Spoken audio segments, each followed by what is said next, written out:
try to keep us on the same page as we keep moving forward. And so we'll have our team make the presentation.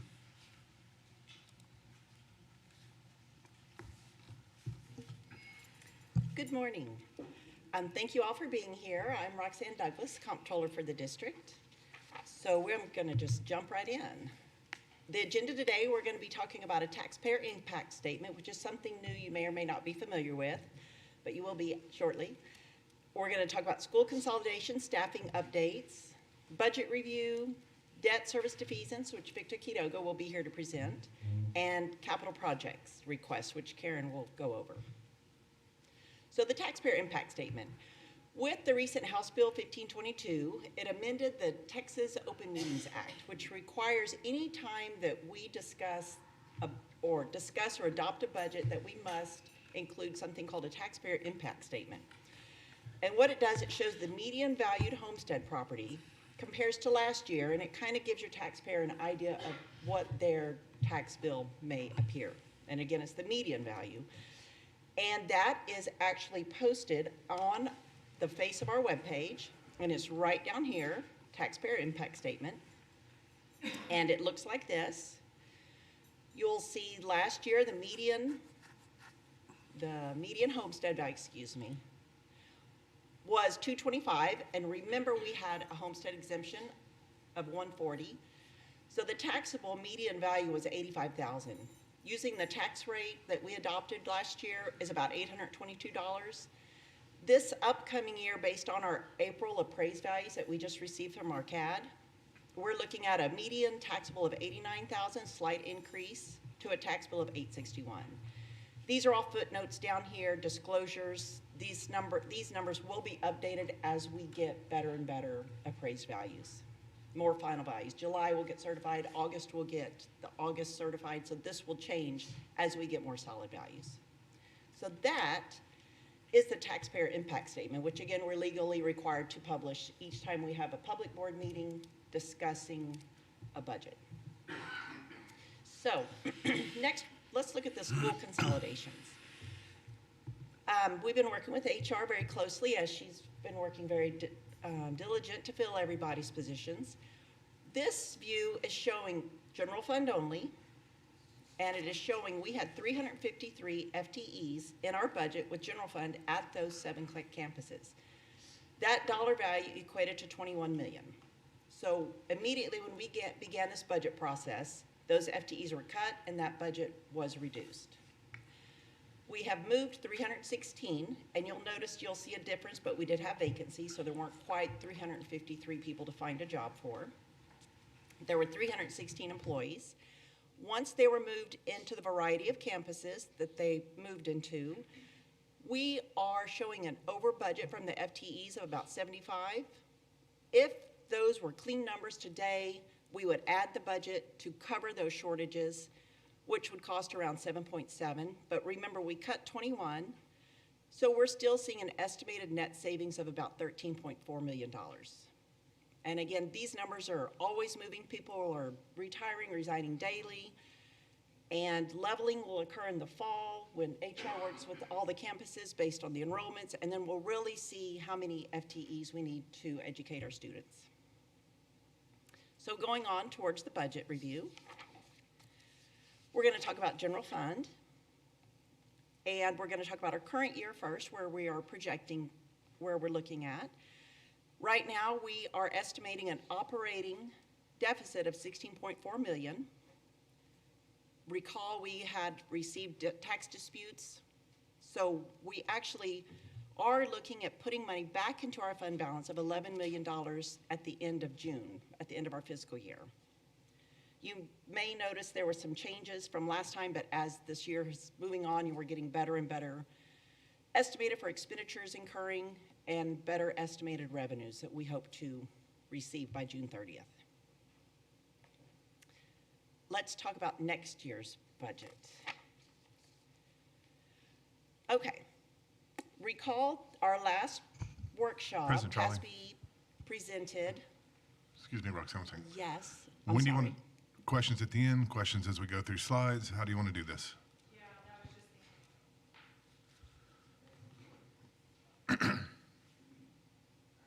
just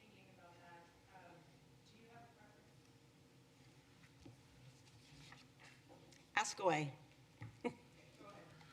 All right, so when you look at the revenue on the property tax side and we see the difference projection, less current budget, that 6 million that we see as a deficit in revenue, is that homestead? Is that another issue with refineries and things of that nature? What is, It's what is mainly, that deficit being attributed to? it's mainly homestead and better value. Remember when we created our budget last year, I had property values of the April estimates. So that's what we used to budget for. That's all we had.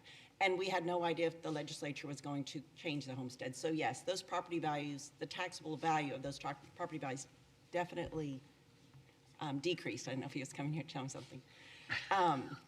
So yes, You look it's just a scared. change of the property values with the homestead. That's Okay. the biggest change. And the state sources, you'll see an increase from what we adopted. Recall legislation did a whole lot of changes last year, so we were doing our best to estimate what we thought was going to be put into law. So when we see those increases to the homesteads, though, we're seeing a makeup in the state source. Yes, So we're really not losing it that at that is, point. So any loss that we're seeing on property tax revenue, Is is made that up. people not paying? Is that valuation? What is that? Because it's not really the homestead. The state makes it up. Is that, yes, but solely for property taxes, that is solely related to property tax revenue. okay. So yes, I mean, Do based we on my ever get budget an and my indication? projection, I'm sorry. Do we ever get an indication from industry of whether or not there's going to be, where they're going to protest again? Where we're going to be put in those same positions? We are not aware of anything, but there is, when we go to adopt our tax rate, which we won't do until after we receive our July certified values, there is an item, a new item on the form that you go to create your tax rate, and your CAD has to tell you, is anyone out there planning on protesting that's large? So they have to tell me that. Right now, I am not aware of anybody. So they have to make CAD aware that there is Yes. that there is a forthcoming protest. That is correct. So we're going to know that a couple of months in advance? If they tell them. I mean, it's as Well, good if they have as. to tell them, If the CAD, okay. yeah. Are they on the same deadline that residential taxpayers are? Yes, I believe so. Okay. Thank you. You're welcome. Any other questions about the current year budget and where we hope to land? Then I'm going to jump into next year. Okay, as I was mentioning, our last budget workshop, TASB did a presentation on their TASB salary study that they did for us. And she gave us two models. She showed two models. We later went over those models at a fiscal management, and it was determined to go with model one, which gives more increases to all employees. So we went with the model to give more money.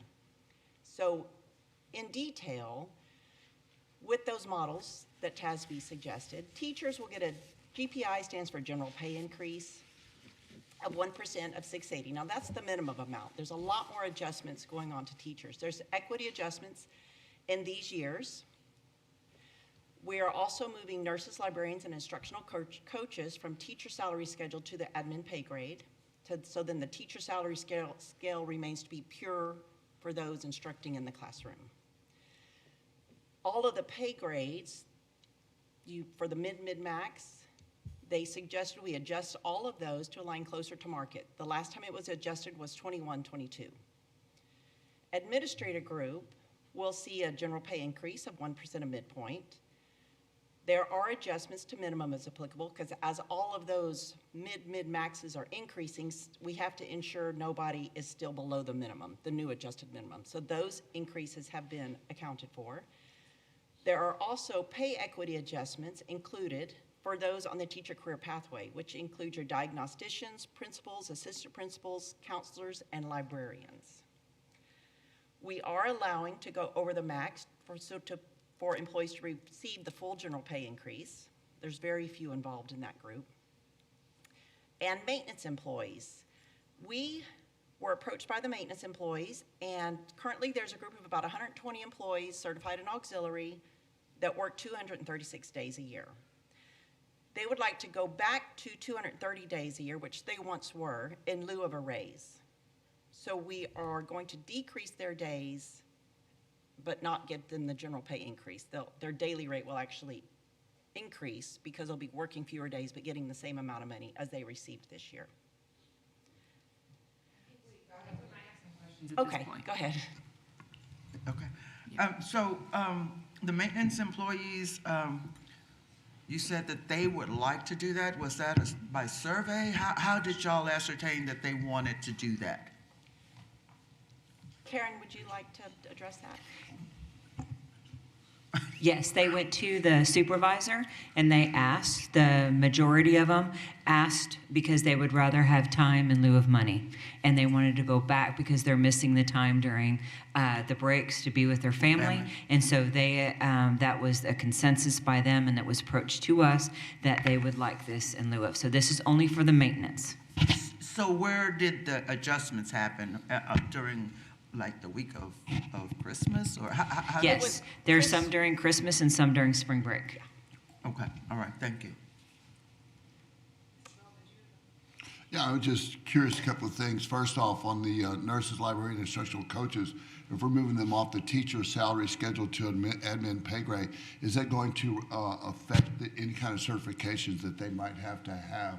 Like our instructional coaches, I don't think they have to have an admin certification in order to be an instructional coach. Is that going to change if they're on the admin pay scale? No, It's not? no. They're just moving to a different pay grade, so their salaries will be better aligned with the market as well, instead of be on the teacher step scale. Okay, I understand that, but I'm just wondering if we're going to put them on admin, Job descriptions won't change. job descriptions won't change, okay? Or requirements or anything like that. And that's as of today, but a year from now, 5 years from now, we don't know. They should not No, change. Okay, no. Another question, can you expand a little bit on what the under administrators pay equity adjustments for those on teacher career pathway with the diagnosticians, principals, assistant principals, and exactly what that means and Okay, looks like? basically I think the best way I can explain this is if that principal was to go back into the classroom to be a teacher, and they may have 20 years of experience. So you look at your teacher salary scale and what amount of pay would that equate to? And you want to make sure that they're at least making that as an assistant principal. You don't want them to want to go back to being a teacher just to get more money. Now this, not even talking TIA, because TIA is a whole nother ballgame, but just the basic salary schedule for teachers, you want to ensure that they would be making more as a principal and an assistant principal. And with last year's the TRA adjustments, which really increased teacher salaries quite a bit, it really got this group of employees, they didn't get that same increase. So it's to kind of equalize that out and make sure they're still motivated to move out of the classroom into these administrative positions that are needed. Does that help? Yeah. Okay. Are we experiencing a shortage of administrators, principals, and stuff like that at this point? Do you expect that to happen? I don't know. Assistant principals, I'm told, are a shortage, and counselors, and diagnosticians. Yes, but I was just wondering about assistant principals. Yes, my crew over here tells me yes. Well, and part of that too is because TIA is working the way they wanted it to. They're getting people to go back to the classroom from assistant principalships. Well, that's a good thing. Well, in a sense, and maybe some people don't think that, but, I've been in the classroom, and when we have really great teachers in the classroom, I don't want to say this like it sounds, but sometimes you don't have that need for additional administrators when you got kids learning, wanting to learn, and their behavior is changing because they've got somebody standing in front of them that is at their top of their game. I think it does reduce some assistant principal duties. I don't mean to. Anyway, let me be quiet before I get myself. Ah, Are there any other questions on this particular slide? I'm gonna move on. So the next group of employees are our auxiliary employees, who are also slated to get a general pay increase of 1% of midpoint, adjustments to minimum as applicable. There is something referred to as a placement scale adjustments to spread pay equitably and to avoid pay compression, which basically looks at your employees around 20 years. And because, you know, over the years when we haven't given permanent raises, it does create compressions. New hires are coming in, getting all of their experience. Previous people weren't getting that increase. So there's a referred to as a placement scale adjustment. And we are allowing everybody to go over the max to receive the full general pay increase. And again, those auxiliary employees in the 230-day job will go to 230 days in lieu of a raise. Excuse me. Food service, we are moving, oh, I'm sorry. Just a real quick question on that. You're talking about a scale adjustment. So do we know what that looks like yet? I'll give you the dollars on the next slide. Okay. I have grand total dollars. I don't have, you know, average per person. Okay. Because it's not everybody that is included in that. But I will have grand totals. Back to food service. We are moving all of our food service auxiliary and administrators to a separate pay grade. And that will allow food service to give their employees a little bit higher of a raise. Recall, food service is funded by the Texas Department of Agriculture, and there are funds that she needs to spend. So this allows her to go ahead and give her employees, this year we're proposing a 3% midpoint for the food service employees. And again, a lot of these food service employees don't work full hours, so a little higher percentage really helps them out because they don't work full days. And dollars, here we go. Again, this is only general fund, so our employees who are funded by the general fund. Teachers, with all of the details that I just mentioned, it's going to cost the district about $1.9 million. You know, and I have that GPI of $650. That's the minimum. Several teachers will realize more, especially your fifth-year teachers, because of the TRA, they need that extra money to get them to that $5,000. So those people will be realizing about $3,200, $3,255 to be exact. And some people could get as high as $1,350 as a teacher, depending on what step they're in, because some of those steps are being adjusted to get things more equitably aligned. Administrators, with the general pay increase, the adjustments to minimum, and that teacher pay equity we talked about, which is a large portion, you can see the $625,000, that grand total is about $1.3 million. Auxiliary employees, with their GPI and those additional adjustments, there's that placement scale, that's gonna cost about $930,000 for the district to apply that. In grand total for auxiliary, it'd be about 1.5 million. For raises, it will cost us right around 4.7 million. And we've built that into the budget we're fixing to roll over to. Property values, we got our April preliminary values in, and we are realizing an increase of about $152 million at this time. Of course, that's very preliminary. Things change. We'll see how they come in July. So when we prepared our budgets, we're using property values, what we think they're going to be to estimate our property tax revenue, which is all very fluid. So, our 27 budget. Question. Yes, ma'am. How does the protest, I know that protests are still going on. Yes. How do you figure the percentages or the amount, the total dollars? How do you figure that into this? Do you kind of pad for that, or? It is sort of embedded. The CAD gives us those under ARB protests, those not under ARB protests, and they give us a grand total to go with an estimate on what we believe will be taxable, will be placed in the tax levy. So it's all built in there. Okay. It's embedded in that number. Okay. Okay, so I am comparing our current year adopted budget to what I would like to propose for next year's budget. Property taxes, again, going down because remember our property values did decrease with the homestead exemption. Just the values went up, but the homestead exemption is there. Our local revenue is pretty steady. State sources, we have an increase there. Expenditures, we're actually, from the adopted budget, seeing a decrease in expenditures, mainly due to our campus closures and our salary savings that I showed on a previous slide of that $13.4 million.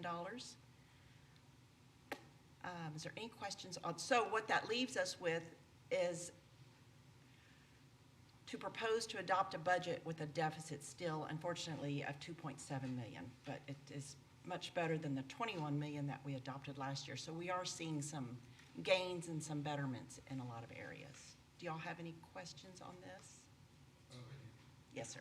I just want to confirm that the tax disputes received, that's done, right? Yes, I don't expect any more tax.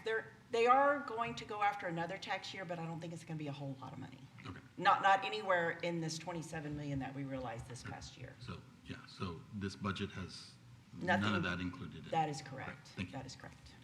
I was going to ask somewhat of a related question. Basically, I guess, understanding that the $27 million we got, as far as a tax dispute, that's just a one-time Yes, sir. cost, so it's not a reoccurring cost, it's going to. That is correct. That is correct. That's why in that previous slide, that green line was our operating line. It's about a $16 million deficit, I think, that we may end up at this year. Of course, there's a lot of stuff still going on. We have a lot of students still excelling, which is great. So our travel costs are still being added to the budget, added to the expenditures. Okay. I was going to go over the changes in the budget from adopted, this increase of 4.6 million in expenditures. The biggest decrease was in salary changes. And again, it really relates to our school closures. We had some, we're getting more TIA money each year, so we'll increase that. We are adding 26 more teacher residency teachers. There is our 4.7 million increase for compensation recommendation. And last time, I know we talked about sped stipends, and those are still built in the budget, but there were decreases in other areas, so really that wasn't an increase. Last time, I think I showed it about $1 million possible increase to expenditures. And, every day things are getting more final and closer to the end of the year. So overall salary changes is reducing by 4.6 based on those amounts. Non-salary changes, I'm only increasing about $4,000. We are seeing a savings for the closed campuses, non-salary related. We had a decrease in property insurance this year. We are adding for vehicle replacements. We are adding the TIA. TIA is made up of, of the payments made to the teachers and then the local portion. We've got some computer replacements. We have an addition for the new virtual academy that we're going to roll out in the fall. And just overall department changes was about $129,000, netting a $4,000 increase to the budget expenditures for non-salary. Quick question. Yes, sir. I thought the TIA stuff was not our budget money. I thought that come from the state. I put it in revenue and expenditures. So it is still part of our expenditures because we still have to budget for those expenditures. So I have to show them. Yes, they are covered by the state, but they're in both revenues and expenditures. But it is part of my expenditure increase. Okay, and was that basically the same where we were last year? We picked up about 3.8 million more for TIA payments. I think we picked up about 4 million more overall TIA revenue. Last year we were about 10 million. This year we're expecting to be over 14 million because of the more and more teachers that are designating. Okay, and going back to our FTEs on the teachers, I thought we staffed based on a ratio, right? As far as our staffing goes. Yes. Well, we're just closing schools, but hopefully we're moving all those kiddos, and we're going to retain all those kiddos. Yes. That we should still be maintaining the same number of teachers, no? Yes, but remember through attrition, people leaving, we're filling up the vacancies that were out there. So not, for the budget decrease, I have to take those expenditures out. And that first slide I showed, we'll After we move those 300-plus employees into existing positions, Right. it's overfilling many positions by about 79. So we would need to add to the budget, but I'm not adding to the budget now because until leveling occurs in the fall, we really don't know our true needs of staff based on who's coming back to school and where is every child landing in every campus. And the leveling is a really big deal in the fall. I understand leveling, I get it, but when we level though, and irregardless of the closure of schools, when we level based on the number of kiddos showed up here. We had more show up here and less show up here, so we need to be sure that we're within our ratio, that we move teachers around in terms of the number of students that we have. Well, with the closing though, we're taking the students from over here and we're putting them over here. And so I would think that we would take the teachers in that same ratio and put it from here to over here as well. And the only savings I would see would be like administrative or auxiliary or stuff like that. Well, recall we have a lot of vacancies. Yeah. So And they're filling up those vacancies. yeah. Say that again? We have a lot of vacancies, so those teachers are going and filling those vacancies. Okay, so you're saying we had vacancies over here, that Across these the teachers are, district. so we're still short teachers. Yes, in some areas. Okay, and so you got to look at this. When you consolidate, sometimes you've got lower classroom sizes in these smaller, and when you may not need all of the teachers, and that's what happened with this. So we only needed 3/4 of the teachers that we currently had, so we were able to.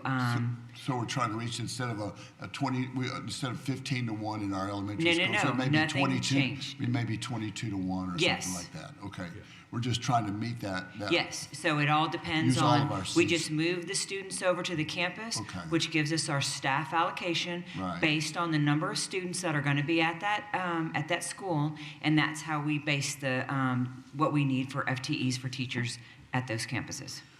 Okay, and with that said, and I'm sure we're doing this all over the district, right, to find those same savings. Correct. Okay. Yeah, I think a safe way to look at it is just because schools get smaller sometimes, even still keeping the same ratios, you could have, say, 14 students in a teacher's class just because it's a low enrollment school. Versus 22. Going to another school with 14 students or 13 students, and you still fall under the ratio of 27 to 1. Except now, instead of 2 teachers, you could meet that with 1 teacher. Does that make sense? Sure. Okay, so it does, that's yes. where attrition would kick in. If somebody left, we might not necessarily need to fill a position because those numbers are going to balance out under the ratio.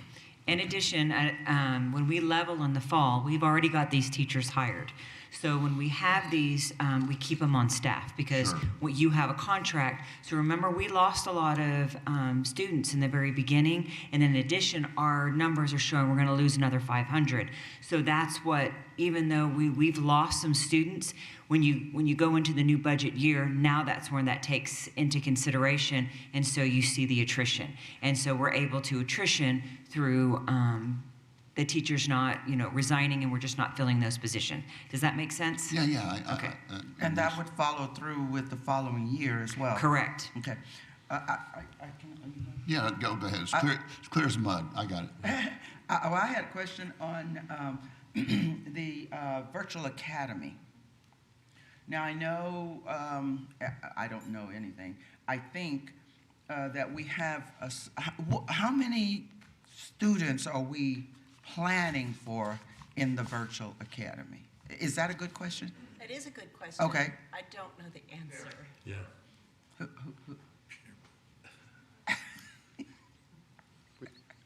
Good morning, I'm Bruce Wilson, Assistant Superintendent. We're projecting for 50 maximum students for the first year. Okay, so this $125,000 for 50 students, you said 50? Yes, ma'am. And so what does that cover? Does it cover pretty much everything in terms of accommodating our students, teachers, the technology that is going to be needed and all of that? The technology will be covered internally through our Title I department as far as any student needing technology. The 125,000 is for 2,500 per student, and that's a max. If we reach that 25, reach that 50 students, that's just the cap on it. It does cover the instruction that is provided by a virtual teacher that is available to support the students in addition to the counseling support that students would receive from a live person as opposed to just sitting in front of a computer receiving only instruction through the system. So will these students ever come on the campus? Are they going to be at home all the time? Or are they in some other location specifically for that? How is that? What does that look like? So students are able to work virtually from anywhere. So this, with Right. the Digital Scholars Academy, this allows us to bring in students from within the district and outside of the district. So the students would not come to our campuses. However, they would have the opportunity to receive even support from our staff at Collegiate and Branch on Friday afternoons when those teachers do not have students. So they can receive that additional support from our own staff members here. So this allows us to pull kids from different places so they are not actually on the campus. So you say it would allow students to be serviced on Del Mar's campus in the afternoons, and I want to talk about that because the campus is closed down at noon at Del Mar, and the kids are also included in that shutting down. So these virtual students, will they be served from 8 to 12 or anytime after that, or how's that? So it's only Collegiate and Branch are closed at 12 p.m. So those staff members, and that's because, for any that may have concerns on it, because our staff at those schools, they begin class at 8 a.m. and run until 4 p.m. 4:10. So that they're working a longer day during the regular work day, which is why they're able to just work that mornings on Fridays. Those students then would have the opportunity to interact with our staff members. We will pay our staff members for any of that additional hours because that will be outside of their contract time. So those students then can receive that support additionally from an actual Collegiate Branch staff member as well. I hate to interrupt here because this is a really great conversation that I think we all have questions about. But I do want to keep us on track with the budget workshop. So I would suggest that maybe we get a briefing about this in our curriculum and instruction committee, and then bring that to the whole board, because this is, I think, something we all want to know more about. Okay, So thank you. You're on for the. Can I ask one question? Sure, of sure. staffing. How many vacancies do we currently have projected? I know it's hard to, ballpark. We don't have that information, but we will provide that in your board update.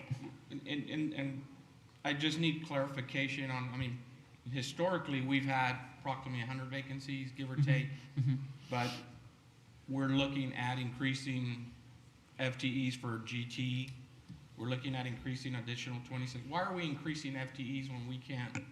What am I missing? Am I missing something with as far as staffing? Like we hear, we're looking at, we want to increase 26 FTEs for our teacher residencies. Okay, well, okay, so for our residency, we have a commitment with Texas A&M Student teachers. Corpus Christi, and so these are teachers that are in, I guess it used to be like student teaching, and we pay them as like an internship to be in our schools. So it's a partnership with them, and so that's why you're seeing that amount in there. So we are paying them a salary to actually come and learn, and then we utilize them. So but it's part of the grant and part of the contract. Perfect, okay. I just want, because it's kind of hard to, we have a lot of vacancies that we need to fill, but when we see increase in FTEs, and I think that was kind of, we decreased with the 7 campuses, we decreased the budget, but then we're going to add it back. Right, these residency teachers are more like student teachers. Yeah. Thank you. Did I say that right, guys? Okay. Okay, and they do a full year. And then we hire them on board. If Yeah. try. I would say we use it as a recruiting tool, right? Yeah, but their internship, that means they're partnered with a a sponsored teacher and whatnot. Okay. The next slide, excuse me, is our tax rate.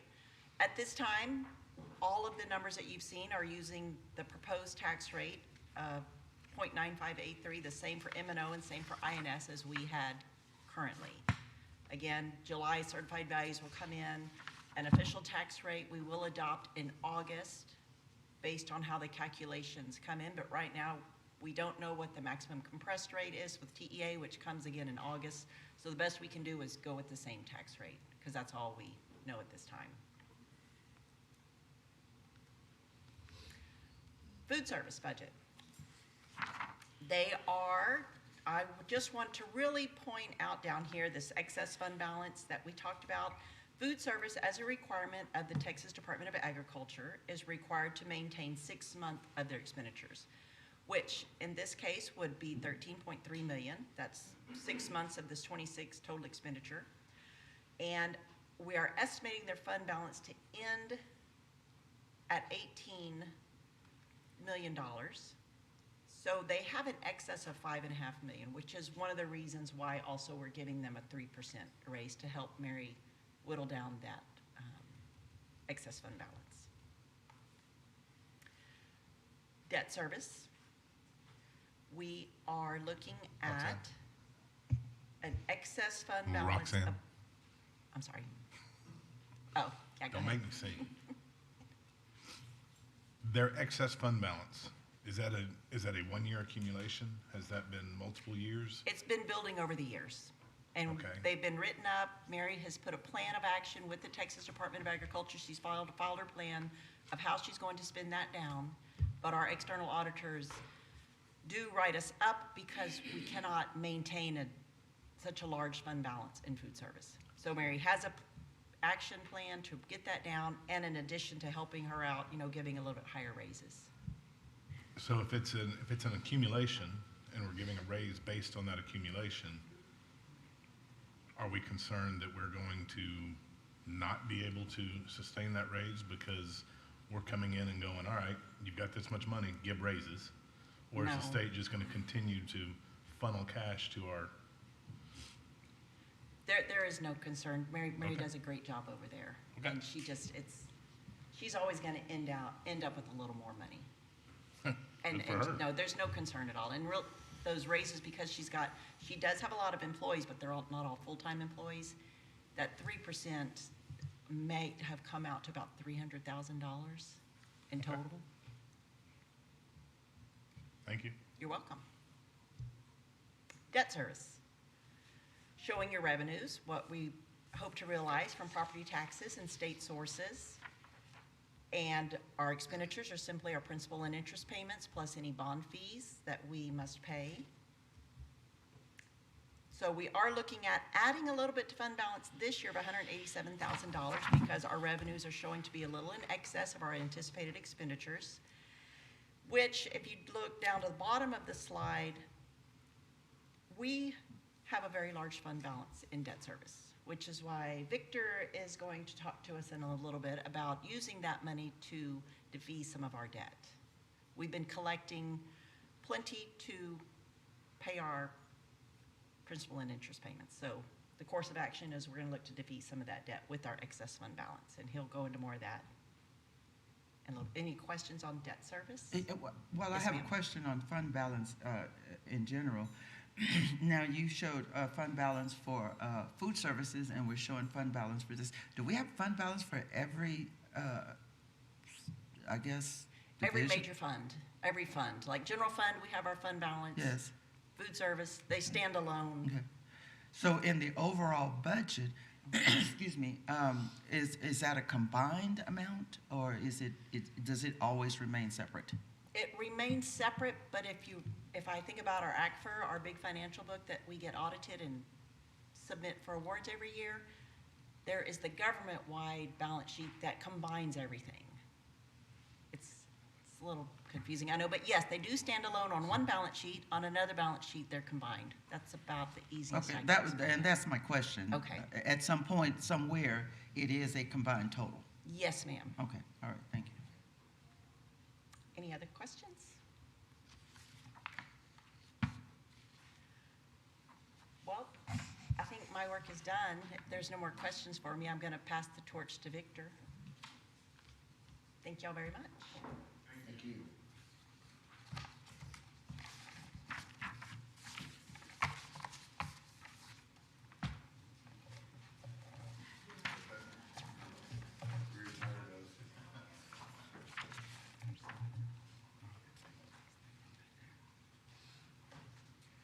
Good morning, honorable president, members of the board. Dr. Hernandez, thank you for having me here this morning. For the record, my name is Victor Quiroga with Specialized Public Finance.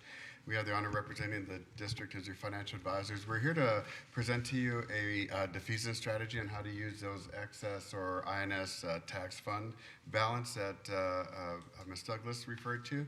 Prepared a very brief presentation here, but basically defeasance is a fancy way in the municipal bond world to say that we're going to pay off debt early using cash. It took me a little while to learn how to spell it, but I think I finally got it. And so it's just in our business, we try to make things more complex and mysterious than what they really are, probably to make us look smarter. But basically, we're just going to use cash to defease or pay off bonds early. However, we do have the discretion of deciding which outstanding bonds to target. And so based off of your overall annual debt structure or your annual principal and interest payments, we have some pretty heavy years starting in 2030 through 2034. So we would recommend that we target these, the use of about $16 million of INS fund balance and start paying off principal in those specific years to reduce the annual principal and interest payments that we have due. This might help us if we do decide to go forward with a bond election in the future. It just provides you a little bit more flexibility in those early years. And so we'll show you an illustration of what I'm talking about here. So the proposal is to use $16 million from your INS fund balance. And again, just a reminder, the monies that are inside the INS tax fund, those monies can only be used for the repayment of principal and interest on voter-approved debt. We can't use it for anything else as per state and federal laws. So it's very dedicated use of funds here. So the only thing that we could use it for is to make annual payments or to do what we're talking about today is use some of it to start paying down debt early. And so we would use about $16 million of your INS fund balance. We would retire or pay off principal from your Series 2017 bond issuance in the amount of $15.8 million. That'll generate interest cost savings for your taxpayers of about $2.9 million. The bar chart that you see there, the gray bar represents the existing annual debt service payments that we have. It ranges anywhere from $62 to $65 million as it grows over time. As you can see there, the blue bar represents the after defeasance or after we apply $16 million of your existing cash towards debt, and we're going to target those specific years that are circled there in yellow just to relieve some of that cash flow pressure there for the district. So the district can't, or the staff can't just send off $16 million to pay off bonds. We first have to get the board to approve a defeasance resolution. Basically, you're just allowing us to move forward with this defeasance to release up to $16 million, and we'll get a refined number as we get closer to your June 8th board meeting date. At that June 8th board meeting date, you would be presented to consider and approve a defeasance resolution. Then after that, we're projecting that on August 19th, the district will release those monies to the escrow account or the escrow agent. And then on August 20th is the official closing date. Once those monies are received and the transaction closes, those $16 million that you applied to your existing debt will be reflected, and those bonds will be legally off of your books beginning August 20th. I'll be happy to answer any questions you may have. Now, that's August 20th, 2026. Yes, ma'am. Okay.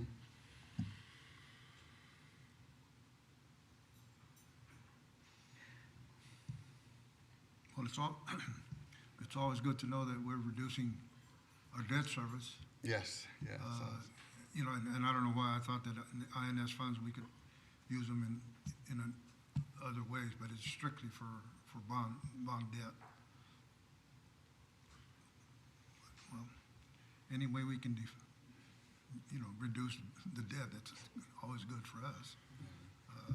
Especially if we intend to, in whether it's near future or far future, doing a bond going out for a bond.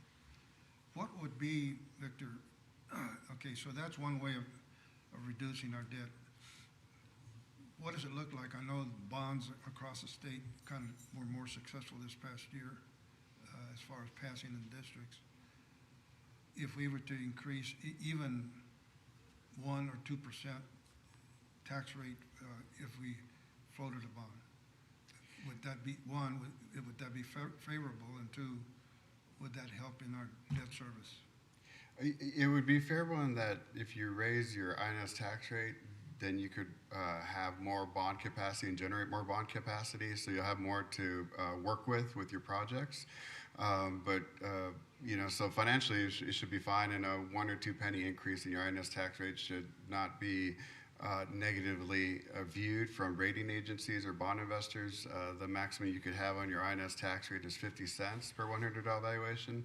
Right now we're at 28 cents, and so many of the neighboring school districts are well above that amount, if not close to 50 cents already. So you're in a relatively good position already, and a marginal increase of 1 or 2 pennies should be fine. That's just me financially speaking, and in terms of the bond amount, I can't tell you that right now. I'm not very good with figuring out math in my head, but we could follow up with you just as we continue talking about your future capital needs and what you could afford. So that's the financial response. The political response is, it's depending on what you could get approved by the community, if it requires a tax rate increase or not. Well, strategically, it'd be something maybe we could just kind of have a Yes. sample or an idea as to what that might be. Yeah, absolutely, we can do that.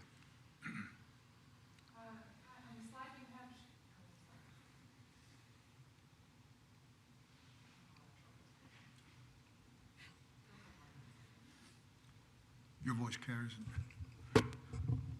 Thanks.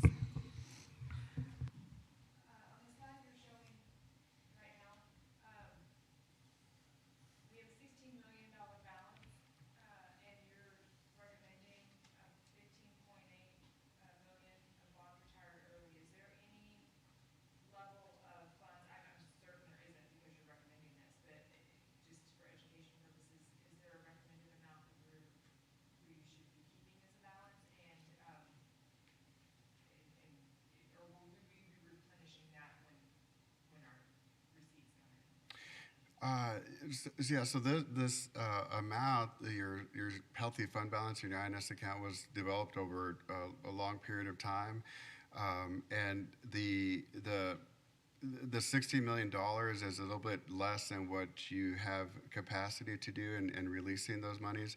With respect to a fund balance amount that you should maintain on your INS side, the rating agencies and TA, they have no recommendation as to how much you should have in your rainy day fund. Unlike your general fund, the more you have, the better, and the healthier you'll be viewed by bond investors and rating agencies. On the INS side, it depends on the tax assessor collector of the county. If they're really strict, a lot of them want you to have it at zero, and some of them are a little bit more flexible in letting you have an amount in there into your INS account. Because we're a coastal community, a lot of times we recommend that we like to have some cushion in there, just because you just never know what happens with weather events in the future. So there's not a strict guideline as to the minimum amount of fund balance that you should maintain in your interest and sinking fund. A lot of folks just look at the general fund to see how healthy that is. Does anybody else have questions? Mr. Clark? Early pay penalties? No, you see that we'll be releasing $16 million, and the principal retired is $15.8 million. I don't charge that much in the fees or anything, so what that is, what the difference is these bonds are going to be callable in 2027, so we're going to have to set up an escrow account.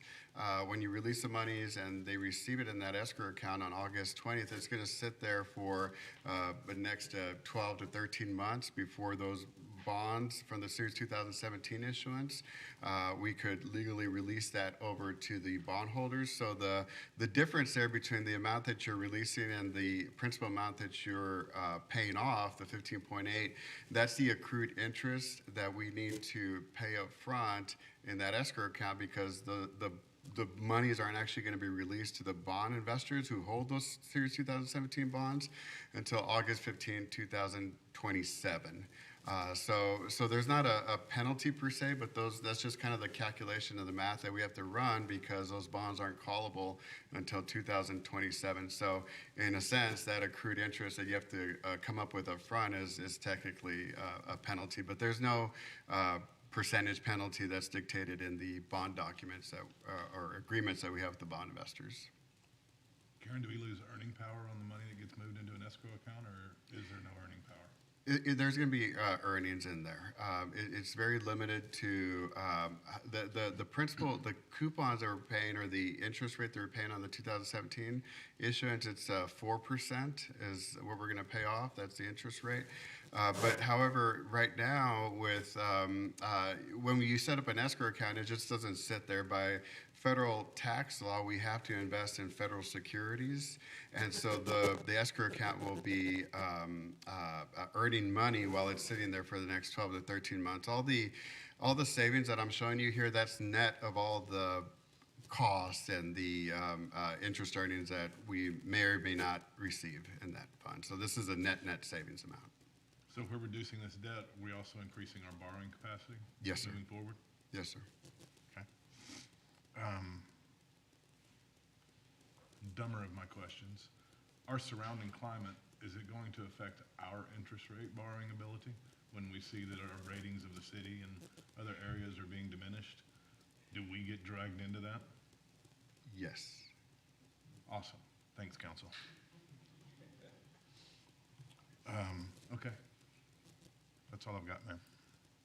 But the good news is that we get, hopefully, if we go out, we get the state backing, so it gives us the AAA rating because the state guarantees it. So hopefully, when that time comes around that we decide to go out for a bond again, we'll get the state rating and we'll be a AAA rating.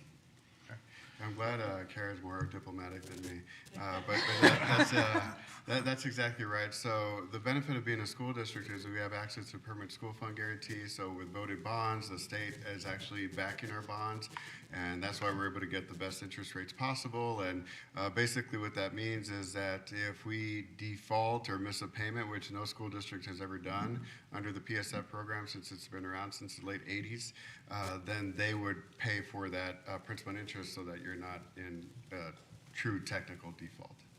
You look at a bunch of school districts, and I am curious where we sit when it comes to our tax rates.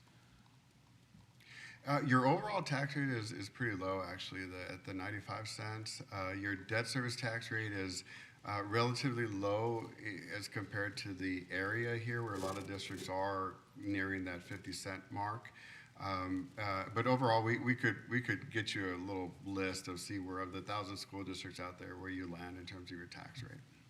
Well, I mean, I think what we have to look at is it's one of our vehicles for revenue, and revenue is something we search for every year. Well, and I'm just curious where we sit.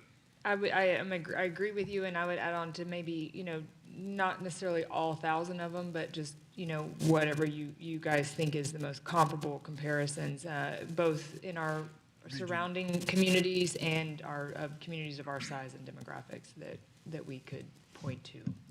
I'll throw in the 1,000 just as a bonus for you. Yeah, I don't want to look at that many, Victor. Are you done? Yes, ma'am. I have a question, or not a question, more than a statement. As I look at this graph with the bonds, it's always, the standard is 30-year debt, but it's 28 years here on this, if I read that correctly. And I think, right now, I would say your general debt, bond indebtedness that we have with the district is close to what, $1 billion?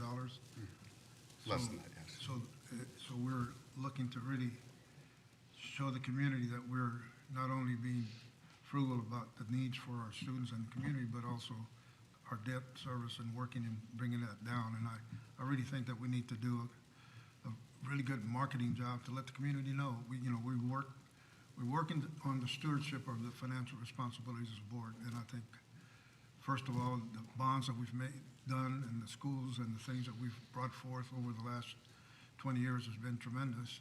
Now, you know, we're taking care of that debt, and it's not extending any time. We're reducing time and having some extra money to take care of these things. So I just, you know, we need to just market that with the community. Thanks again. Thanks again for you and your team and taking care of our financial needs. Thank you for letting me be part of the team. You Appreciate bet. it. I have a question. I need to go back to something you said. I just want to make sure I understood what you said about the federal government requires us to invest, Yes.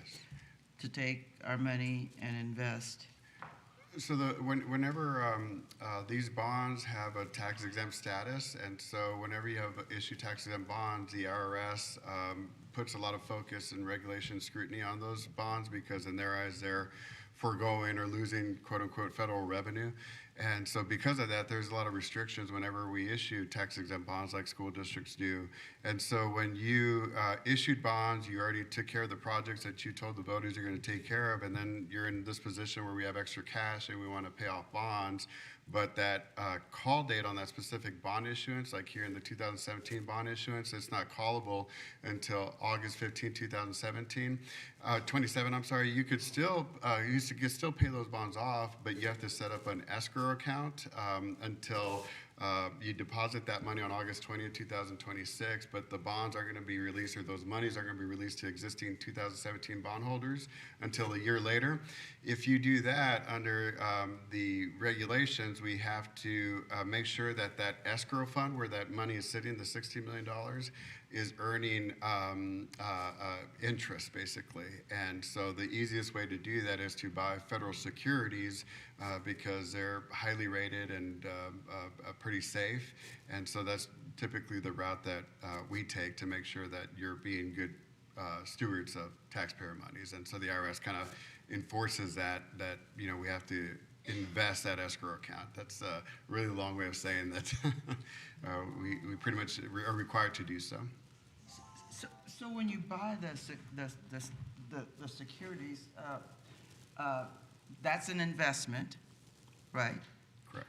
And so where does that money end up?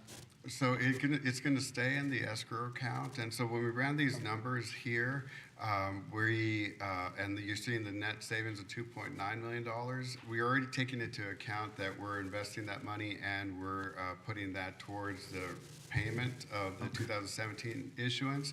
And so these numbers that you see here are net figures. So everything that I'm talking about, the different securities that we're investing in, that's all reflected in this summary here. Okay.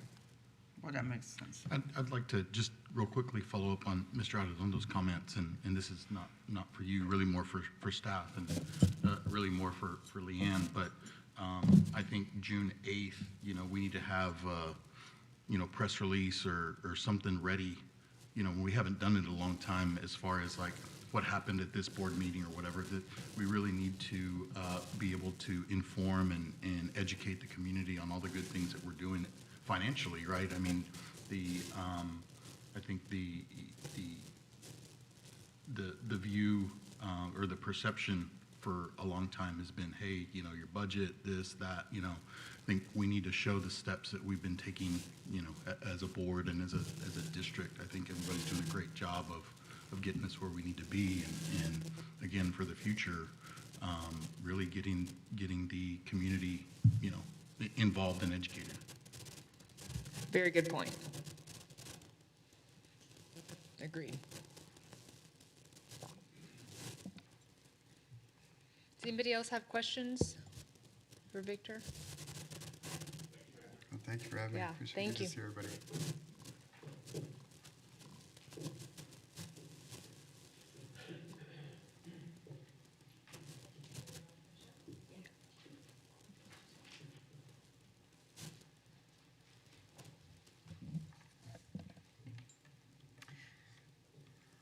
Okay, so in the last part, it would be our budget calendar, where we're headed.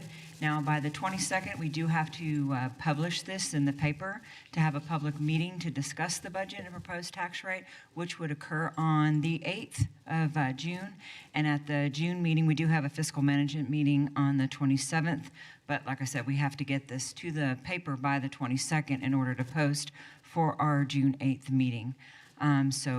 We are anticipating passing the budget based on the numbers that we proposed to you today on the 8th. And then, of course, we get our certified tax roll on the 24th. And then in August, we will finalize our tax rate. And we don't anticipate that it would be any higher than it already is. If anything, it would go lower. But if you go lower, it does not require that we have an additional tax statement. So that's why we're keeping it at the same rate. And we don't anticipate it going down unless, of course, the state raises, brings us down. And that we won't know that until August 5th. So any questions so far on what we're going to be proposing and what we're going to be posting? Okay. Anyone? All right, so I think this will be good news for the board, I hope. So as we are closing out our 22 bond proceeds, we have more money in there than what we realize. So part of when we passed Hamlin and Lexington, if you recall, that was back in 2022, and during that time period, costs were fluctuating all over, and the board asked us to make sure that when we passed these numbers, that we had a percentage put in there that we could, in case pricing went up, because remember at that time pricing was we couldn't tell you what that was going to be. So we did put a contingency in both of those budgets at about 30% for cost inflation increases. So looking at the numbers, you will see that we do have money left over in both of those, primarily the contingency money that was set aside on those for those projects, and then we did come in under budget on several of those. Now, and then you have the land purchase, the Driscoll gym that was over budget. Atkins came in under budget. We had the consolidation for Allen when we redid Allen. That came in over budget. And you can see, but overall, the remaining balance, as you can see, is we have a remaining balance of about 15.8 million or 15.9 million. Then when you add the interest income on top of that we've earned, net of arbitrage, that's about 7.9 million. So total available is about 23.8 million, a lot more than what we expected. So in the past meeting, we did talk about capital projects, and so this really changes what we've put forth. Okay, the two items that have highlighted, which is veterans and the demolitions of the campuses, they've already been brought to the board and approved by the board to move forward. Now, we're still waiting on the fields at Lexington and Hamlin. That is really pretty much contingent on us getting the water wells. I did get a letter yesterday from the city, so looks like we've got one more obstacle to overcome, and I think they're going to approve our water wells. So then I'll be able to bring that forth to you. Now, you see I've highlighted that $195,000. I don't know what it's going to come in. We have drilling cost. I do have to buy holding tanks, 1,000-gallon holding tanks at each one of those properties. I still have to buy pumping. I still have to run lines. And so based on the numbers, the preliminary numbers that we got for those three, it's about $195,000. So in addition, since we closed campuses, we're going to move some playgrounds and the marquees. And so we're still trying to finalize those numbers. So that's why those items are highlighted. Now, then we went ahead and Karen, real quick question. Sure, sorry, real quick. yes. The 3 water wells you're talking about drilling? Yes. That's out the door, $195,000 for all 3 wells? Correct. How deep are they going to be? They're at different levels, averaging all about 200 feet. And that's all the pumps and the actual process and everything? So that's about $60,000 a well? Mm-hmm. Okay. The majority of that is the holding tank, because the holding tank is about $23,000 to $25,000 a piece, just for the holding tanks. And the Moody bathroom upgrades, are we Is that all the bathrooms? All 4, yes. Up in the cafeteria area and the foyer area and all that kind of Yes, stuff? there's four, 2 in the back that's by, on the back hall, and then 2 in the front. And we're just going to gut them and go back and. Yep. Okay. We have, good. and we have a new design for those, and we're excited for the new design. I'm sure they are too. That's awesome. Thank you. So then next in line, we put the Galvan property purchase. We're still waiting on getting the information on that. And then so that we could put in a new parking lot out, at Galvan and a new queue to get those people off the street in the subdivision and get them on the main, which is, I believe, Custoras, correct? And then we have resurfacing. We are planning on moving Cirque to Haas and reutilizing, but the problem that we were having at Cirque is going to be the same problem that we were having at Haas, which is there's not enough parking. And so in looking at the new plan to put a parking lot, we put 122 new parking spots, so that could be our new training center. That parking lot would come in at number 5. And then we need to... Real quick, I got a quick couple of questions about that. I've had some phone calls about that. Is the city doing some work out there as well, as far as the either the water lines or the something? Because there's my understanding there's a lot of concrete.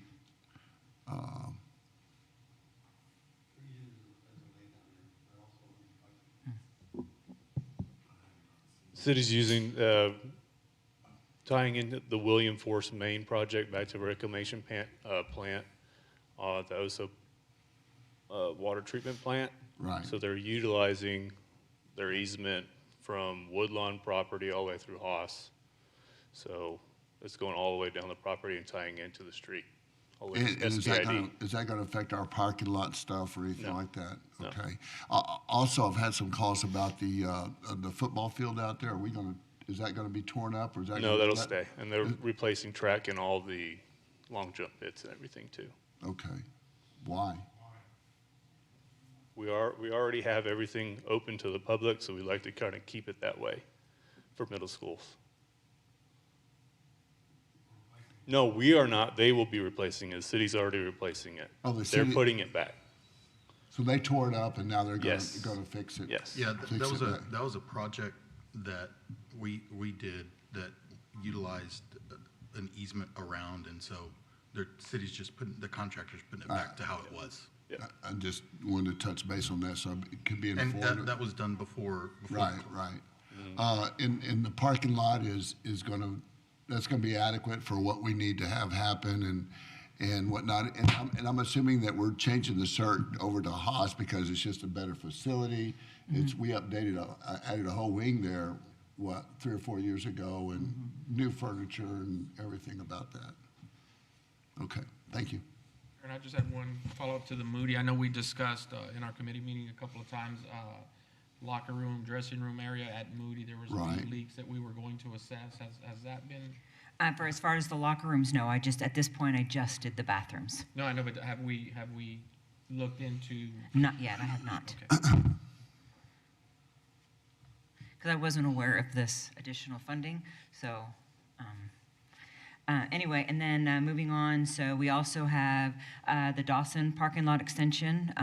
Again, we're having issues at Dawson now that we moved all these students over there, additional teachers. That is a concern that we have. We also have the Driscoll Middle School track that is starting to, I guess you would say, waffle. So we need to address that. Same is happening at Grant.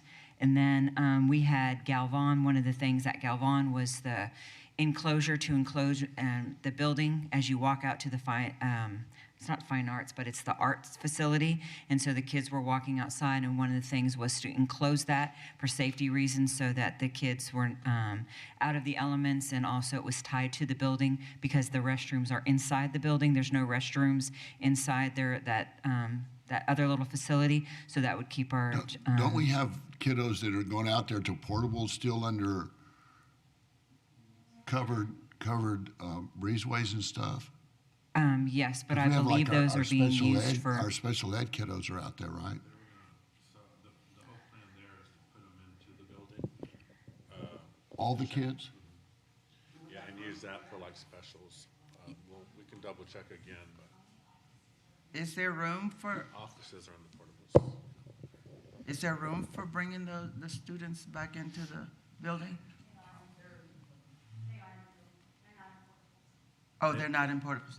They made the So, portables. well, we did a walkthrough out there. I'm trying to remember what the portables were used for.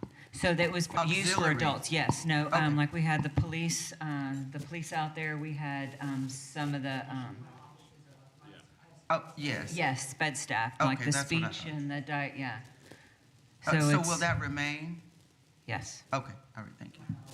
Okay.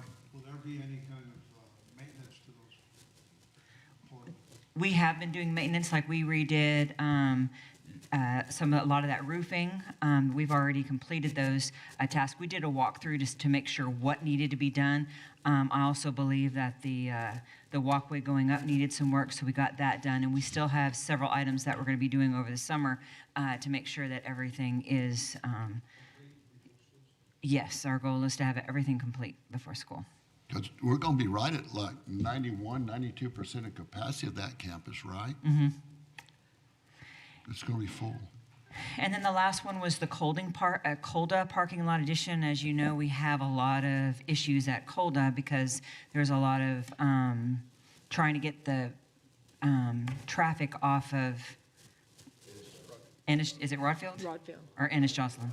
Rodfield? It's Rodfield. Okay, trying to get the traffic off, and so we do have it, and it makes it a long queue line that goes all the way around, and so this helps gets the traffic off of the main road, and so we would like to move forward with that one as well. And so that brings our total down to about 13 million, so that would leave us almost $11 million left to do other projects. Karen, I know we've seen this list in development maybe a couple times, but has the fiscal committee already discussed all of these projects, and or what would be the process? I know they'll come to us for approval, I guess, as they're ready and bid. We have bids for them, but is this kind of your first recommendation, or what would you recommend the process be to prioritize these? So at this point in time, these projects have already been, the fiscal committee has seen these. They've also seen some renderings of some of these items. So I'm bringing them back forth to the whole board to see, are we ready for me to start taking these projects for approval to the full board? Or what is the next step that y'all would? So we kind of listed them in the item, how we feel as far as administration, how we feel the order should go. But we want feedback from the board to tell us if we're in agreement with this, or. Well, we haven't seen any updated bathroom renderings. I was good. We saw the original ones, unless I missed that meeting. Did I miss that meeting? That's the time you want. Yeah, I don't think that happened, but okay. But I can bring those back to y'all on the 27th then. The water wells, I mean, I think that's just kind of an ongoing Yeah, issue almost. of yes. What we're gonna be able to do or have to do or permitting to get. I think it'd be curious, I'd like to have a conversation about the storage of, if there's any value for underground versus above ground, if that's possible. Okay. Look at just its usability. Yeah, and if we Maybe got this private money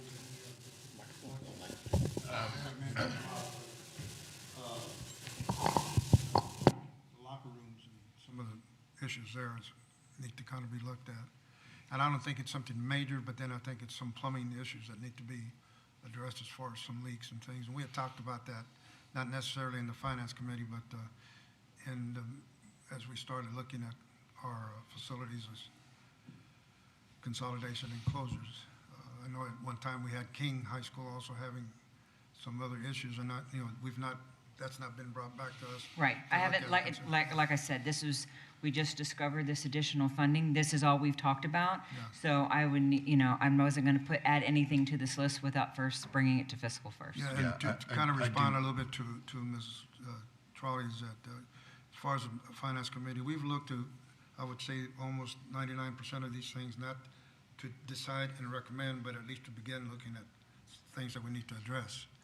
But we can come probably on the 27th, and some of the things that we can, Karen and I can talk about before and setting the agenda and getting some of these things finalized so that we can actually have direct recommendations for the board to consider. Yeah, I'd like for y'all to take a look at Moody as well. Well, yeah, that's the thing, and then, I going back to the Moody part, I know that, I think at this point, I think the goal is to move forward. I mean, I think the renderings, is there a possibility to send the renderings to all of us? I sure can. Because if we keep pushing, it's gonna be a major disruption to Moody, because that's all the restrooms. Yes. I don't know how much work could be done in the summer, but if, of all of them, I mean, 99% have been looked, but I think if we could expedite Moody, because, you know, the high school's the main hub, and I don't know if there's any of the work that can be done during the summer. Yeah, that but would be I was great. also, what I was talking about was in addition to the bathrooms. I mean, I think that's, you know, Given. that's for sure, is the locker rooms that we looked at, you know, now that we've got this excess money. That was something that we wanted to include in the past bond issue, and so now that we've found this extra money, you know, something that we could take a look at and see what we can do. In this, I haven't seen any update on our property sale. It seems like we approved that back in March almost. Right, but that money, that money wouldn't go back here. That money would go into the general fund. Great. My question is, where are we on it? I believe we're 2 still, months into it. It seems to be taking them quite some time. yes. We're waiting on appraisals right now. It should be getting I mean, we're 60 days, aren't we? Since we approved that? Yes, but we have we're evaluating 2 other properties, including the bond property. So, but we're getting appraisals hopefully this week, if not by the. Who are we working with, Arnold, as far as real estate? Doesn't feel like anybody. Right. Okay. That's what we have. Sorry, anything else? And we have all sorts of stuff that should be going over at King High School, right? And we, like, didn't we get $25 million from fund, was it? Windows. Windows and where are we on that? On what? Excuse me? On- King High oh, School. Talking about the window Okay, well, shed stuff. that all got stalled out. We're still waiting.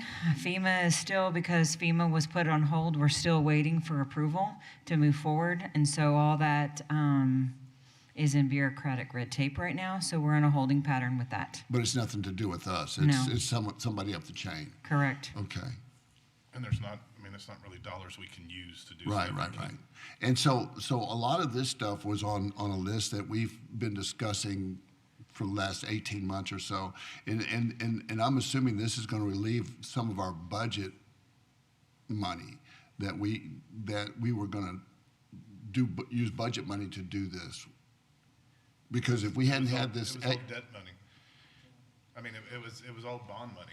right, but if we hadn't had found this bond money, we were still going to address some of them, no? Correct, because the last time I brought this list to you, it showed that we were 4 million, and so that's why we were going to just do what we could and then make a decision on how we wanted to handle the remaining projects, because it was about, I think, Right. 4.6 million in the whole. Yeah, but what Marty's saying, I believe, is you thought it was general fund money that we were going to use. It wasn't. It was excess bond money Okay. previously, Correct. too. Well, but Yeah, on we some, weren't- we were- but I think to his point though, some of these things we sometimes use general fund money, right? I mean, yeah, because they have Yes. to 'Cause get they done. had So to. yes, I think you're right. And some of these things now, maybe they weren't budgeted for, but, Right. you know, if there was, I mean, it's not on here, but like HVAC that had to be done. Yeah, and I don't would come see from any general fund. HVACs on this right Those we here. did, we took out of the general fund the HVAC and then the computer upgrades and then the additional furniture. Y'all approved those the last Yes. board meeting, and those did come out of the general That's fund. like $1.5 million in furniture Yes, that we approved correct. last time. Could we have taken that out of this bond money and used that $1.5 million in budget for something else that's a little bit more flexible? Yes, we could have. We were just trying to save this money for more of your capital projects, your bigger construction projects, to try and get some of these bigger items done. 1.5, pretty big. I have a question. I wanted to go back about to the renderings. Would you will be sending us Yes. the renderings? I'll send you the rendering for the Okay. bathrooms. Because there's a lot of decisions are being made in the budget or the finance committee, and I think that the outside people don't know how we have bifurcated, and we don't have, everybody's not in the same meetings anymore like it used to be, and so when there's questions being asked, my question is, do we direct it to the budget chair, or do we try to respond in some way? And if so, then we need to have some information about that. Our minutes are out in the Friday updates after every meeting. Well, and that may be true, but that doesn't, it doesn't capture any details Okay, that may be if I discussed. may, let me, if I could respond, because I think I know where you're coming from. And one of the things that we looked at in some of the deliberations we made is, and I'll, as a chair, I'll take the leadership on this. Okay. That maybe, we wanted to send a general summary as part of the minutes, but one of the things that we had, or that I shared with the committee two meetings ago, was that we're going to try to do a better job as to explaining why we're looking at things that we're considering, not necessarily recommending before we get to a recommendation part, hence renderings or whatever the things may be. The question about the wells, how deep are they going to be, things like that. We're going to try to do a better job in here are the things that are being considered. Justifications. And then this is why. Okay. I'll take responsibility for that. And secondly, as far as who do you communicate with, one of the things that I feel that we've done a really good job is sending out the minutes. Obviously, in my opinion, myself, and I'll say either any member of the board, but also the superintendent, because those minutes go out as a board report from his office. But always feel free to, pick up the phone, call, and say, what are y'all talking about, or whatever. Because as I understand, that opportunity is there anyway. Some of those dialogues are occurring. And as a chairperson, I don't have any problem. One of the things, your minutes are going to generate some of those questions. That's basically whomever, so we can try to get some clarification on any questions we may have. But we're going to try to do a little bit better job as far as communicating the justification for, one, considering how projects and or why we're making it. Thank you. Appreciate that. I would say this is really good news. Yeah. We've got 11 million bucks. Our capital project, to your point, the King was on there. There were a couple other things on there that we may be able to address. There's no real value to continue to hold this money in our own little escrow, is it? We've got it. Let's spend it on the things that we need to spend it on. Right, and I know that we have a lot of projects. That's why I wanted to bring it forth to the board, because I know it takes time to get these things going. And some of these we like to get done in the summer when, we have the I understand that, but time if to we put get some those of those done. things that we've taken off the list, Yes. because we didn't have the money, Yes. back on the list, Okay. that could certainly change the order of importance as far as the board sees. Okay. So I think it's important that we see all of that again. What I just said. I think that's well said. That's exactly the point I've been trying to get to too. And it is great news. And I think I know I put a lot of value in what the fiscal committee is evaluating and recommending. That process was, as it started and has evolved into that process. So, I think that's a good list you have put together, but hearing what the deliberations are amongst the committee and what their recommendation is on priority would be great. And the other projects that may need to come back to the list, given that we have more funds there now. And then, yes, I agree with Mr. Arredondo. I think it would be also important for our board members to reach out to a member of the fiscal committee and get a better context of what they're discussing in there, in addition to reading the minutes. Okay, anything else? That's all I Anybody have. If anybody questions? has any more questions.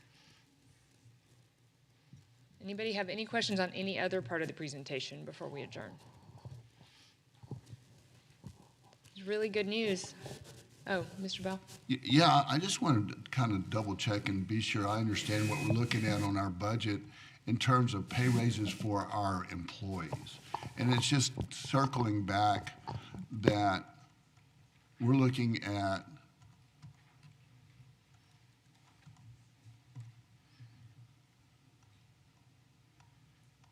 market adjustments and a 1%. Yes, so everyone will get the general pay increase of 1%, and then there will be lots of adjustments to bring most of these areas that are not in line with market into market value.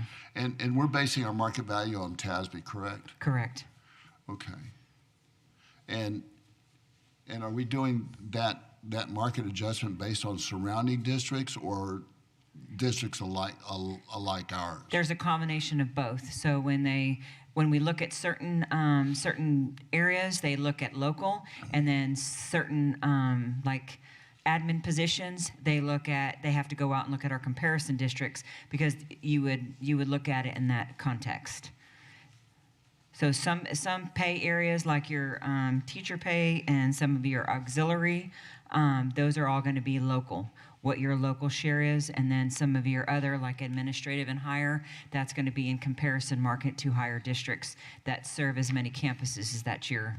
And so, and I understand all that. So we really need to look at, and I don't know where this would come in, like our bus drivers. If we have a shortage of bus drivers, some of it is because of folks that just don't want to drive the bus or want that responsibility, but some of it is, I imagine, is pay as well. And probably, I don't know what we pay our bus drivers, what, $17 an hour or something like that? No, the starting pay is 18 something, and that's going to go up. But the average, I think, that we have right now is around between $22 and $23 per hour is Okay. what we're paying our bus drivers. And that sounds very competitive to what? Yeah, our surrounding- market value showed that we were in market with our employees Okay. in those areas. And we do like, we have sign-on bonuses for them, trying to get them in. Right. You know, we do we pay a lot of surcharges on a lot of them because they're retiree hires, because they're in a shortage area.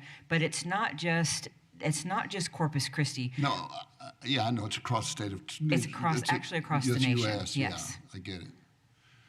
Can I address Marty real quick? Answer his question. I think it's much more, it is a population about this big which we have to hire from. And it's not just the dollar rate, it's the hours that they're going to be able to work, just the total hours they're available. I mean, you're talking about 4 to 6 hours a day. I mean, it's just, I can tell you the school district pays very comparable to across the state. Karen, what is the surcharge for? It varies on the actual person. So when you say it varies, what does it vary on? Experience or what is, On what their is that job based duty? on? Yes. On what?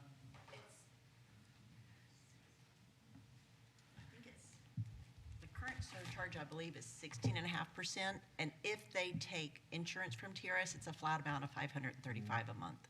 So you said 16.5%? Yes, ma'am. Of an annual salary? Yes, ma'am. Okay, and the district is We are liable paying for it. that? Yes, we are Okay. paying for that. So am I right in understanding that at one point in time, it was the employee, and then the state now has assessed it to the district? Actually, we've never passed that on to our employees who we hire as retirees. We actually, now the law changed where we can pass that on to those retirees and make them pay for that surcharge. So it's But the reverse? It's the reverse, but currently we are still incurring that entire surcharge. Okay. So, and is that the same thing with the teachers? Any retiree coming in, we pay that surcharge if they fall into the applicable group that requires us to pay a surcharge on.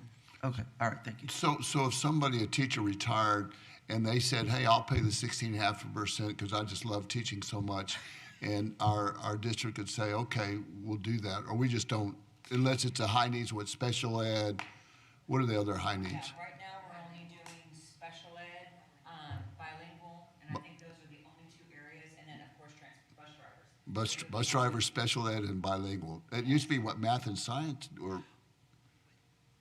That No. was once considered an acute shortage area. I don't know if we currently have any teachers, retired teachers working in those areas. But if somebody yes. in general wanted to apply for a job and said, I'm a retired teacher, I'll pay the 16.5% surcharge on, and I'm assuming we'd start them on step one because of, Actually, wouldn't give them credit for their I years. think you have to pay them based on their relative experience. Just because they're a retiree, you're not able to just pay them a lower amount. That would be Okay. discrimination. They consider that.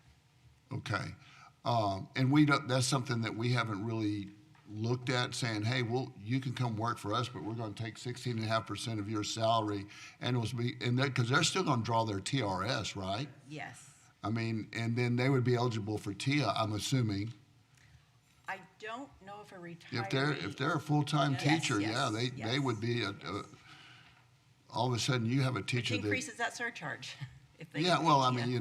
you just put it on the tab.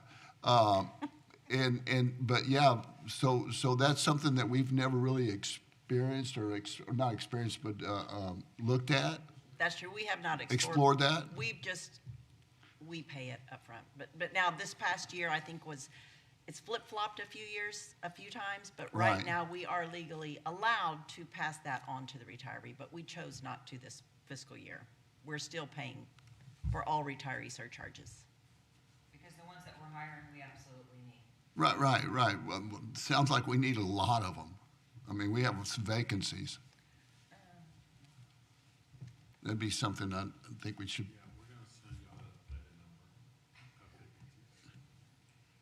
Okay, no, I mean, thank. they are expensive. I think we spend, about $250,000 a year just on the few that we have. It is a very expensive. Well, I get that, but special ed, bus drivers, and our bilingual, those, I mean, they're unicorns. But if I'm a math teacher and I retire and I'm thinking, well, I really wasn't ready to stop teaching.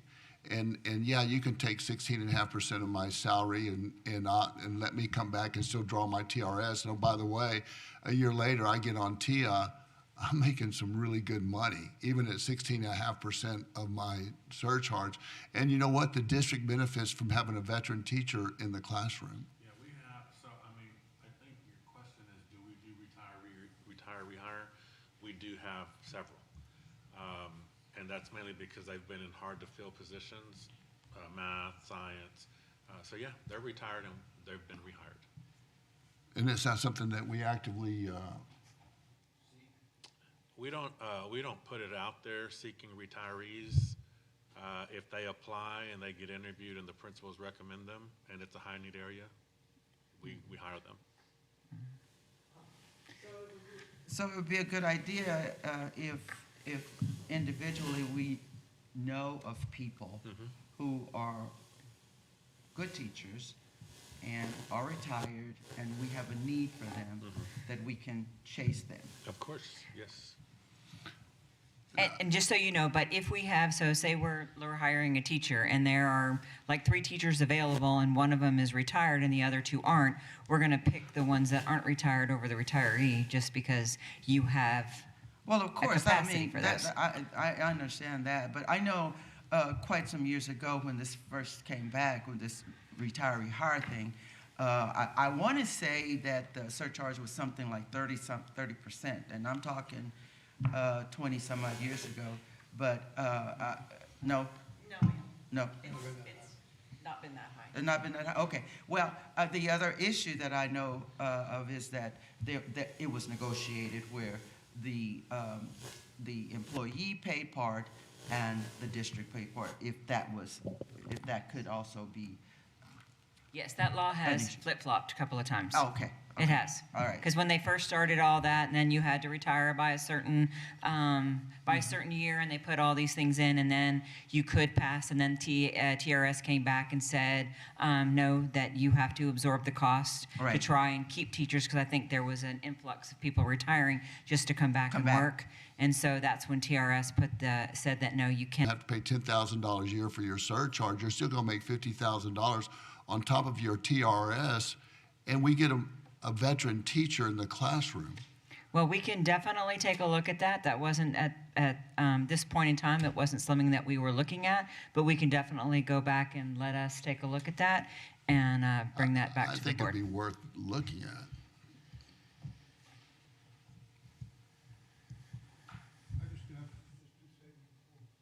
One, and correct me if I'm wrong, to acknowledge board member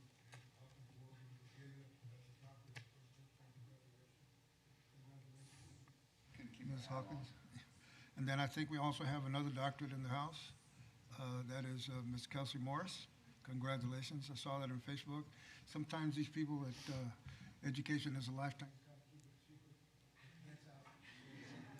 Congratulations. Very proud of that. You bet. Just want to say that. Then lastly, we might want to have one more kind of coming back to what Mr. Vidal was mentioning. I know that at one of the board meetings recently, we had a report from personnel. Debbie let us know all the different things that have been put in place and really a lot of completions of major tasks in our closures and consolidations. I still have had one or two people talk to us about the historic aspect about the names of the schools that we're closing and some of the things that we've got left. And then what we're going to do, just so that we can kind of keep that alive within the district. But, you know, if we could just have maybe a final kind of report. It's commendable what she and her staff and you all, everybody has done in having all these meetings, talking to all these teachers, trying not to let things slip by the wayside. But I think it's been a commendable job in getting us ready and finalized as to the start of the school year and the closure and the consolidations that we've done. So I want to mention that before we close. Thank you very much. Good job. Okay, thank you. I think everybody's had a chance to ask all their questions. If not, I know that our staff is ready and willing to answer all those questions via email or one-on-one. With that, this will conclude our special called meeting on May 19, 2026 of the Corpus Christi Independent School District Board of Trustees meeting. We are adjourned at 10:40 a.m.